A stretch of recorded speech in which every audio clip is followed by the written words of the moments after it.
ഗുൽബർഗയിലെ ജുമാ മസ്ജിദ് വെള്ളിയാഴ്ച പള്ളിയുടെ വിശേഷങ്ങളിലേക്ക് സ്വാഗതം.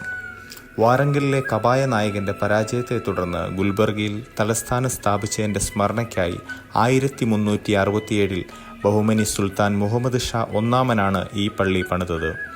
ഒരു പേർഷ്യൻ വാസ്തുശില്പി രൂപകൽപ്പന ചെയ്ത വിശാലമായ ഗുൽബർഗ കോട്ടയ്ക്ക് ഉള്ളിലാണ് ഇത് നിർമ്മിക്കപ്പെട്ടത്. ദക്ഷിണേന്ത്യയിലെ ആദ്യ വെള്ളിയാഴ്ച പള്ളികളിൽ ഒന്നാണിത്.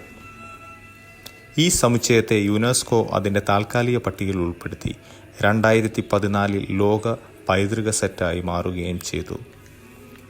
അക്കാലത്തെ സാധാരണ മസ്ജിദ് വാസ്തുവിദ്യയിൽ നിന്നും വ്യത്യസ്തമാണ് ഗുൽബർഗ ഫ്രൈഡേ മസ്ജിദ്. നടുമുറ്റം 63 ചെറിയ താഴികക്കുടങ്ങളാൽ മൂടപ്പെട്ടിരിക്കുന്നു എന്നതൊഴിച്ചാൽ അടിസ്ഥാന വിന്യാസം ഒരു നടുമുറ്റത്തെ പള്ളിയുടേതുമായി സമാനമാണ്.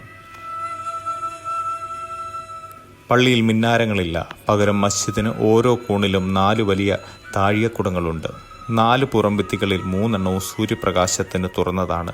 അതേസമയം ഗിംല ഉറച്ചതാണ്.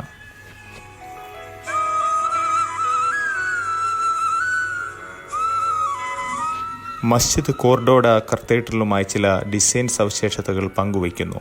മൂറിഷ് വാസ്തുവിദ്യയിൽ നിന്നുമുള്ള സ്വാധീനത്തിനും മസ്ജിദ് അംഗീകരിക്കപ്പെട്ടിട്ടുണ്ട്. ഇതിൻ്റെ നീളം 216 അടി, വീതി 177 അടി, ശേഷി 2000.